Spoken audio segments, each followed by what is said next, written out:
जो जिन्होंने जैन धर्म की स्थापना की, वो 24वें तीर्थंकर थे।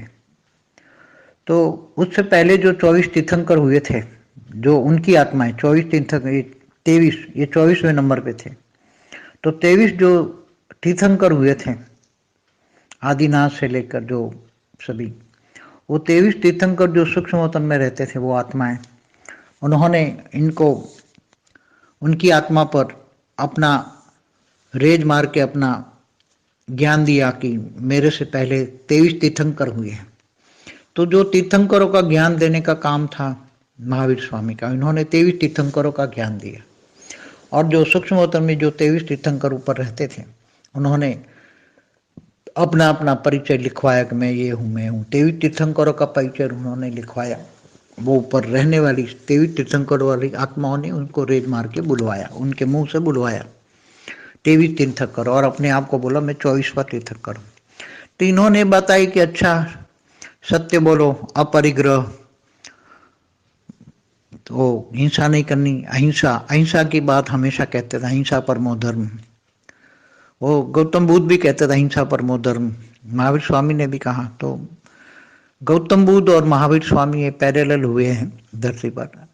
तो सूक्ष्म जगत वाली ऊपर में जो आत्मा है 23 तीर्थंकर वाली आत्मा है, उन्होंने इनके द्वारा बुलवाया, अपना परिचय दिया कि हम 23 तीर्थंकर पहले हो गए हैं और अब आप 24वें तीर्थंकर हो। और जो ज्ञान दिया वो उसमें आत्मा परमात्मा का ज्ञान कहीं भी नहीं दिया उन्होंने, पर ब्रह्म परमेश्वर का ज्ञान नहीं दिया। साधारण सी बातें की। उनके पास साधारण लोग आते थे, जो ज्ञानी ब्रह्मर्षि समान जो ज्ञानी होते थे, वो नहीं आते थे। साधारण, एकदम साधारण जो, और साधारण लोग आए, मगर धीरे धीरे साधारण लोग बहुत थे उसी टाइम।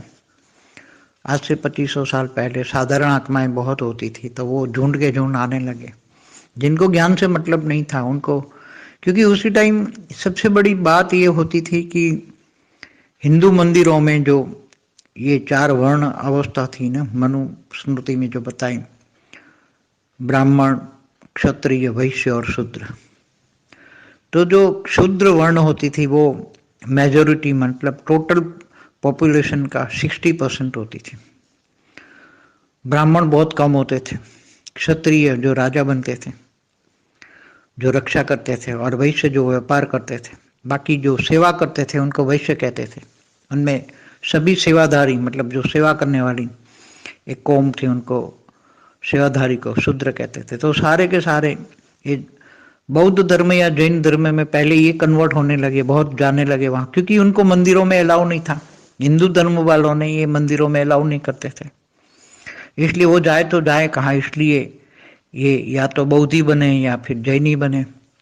तो धीरे धीरे करके ये बहुत जाने लगे, झुंड के झुंड जाने लगे। फिर इनका प्रभाव धीरे धीरे बढ़ने लगा, फिर बड़े बड़े लोग भी जाने लगे जो अज्ञानी थे। हाई क्वालिटी आत्मा नहीं जाती थी, मगर जो जिनको ज्ञान चाहिए, आत्मा परमात्मा का ज्ञान चाहिए, परब्रह्म परमेश्वर का ज्ञान चाहिए, परम धाम का ज्ञान चाहिए, जिनको परम धाम में जाना है, जिनको श्री कृष्ण चाहिए, जिनको राम चाहिए, तो वो आत्माएं, ज्ञानी तो आत्मा इनके पास नहीं जाती थी।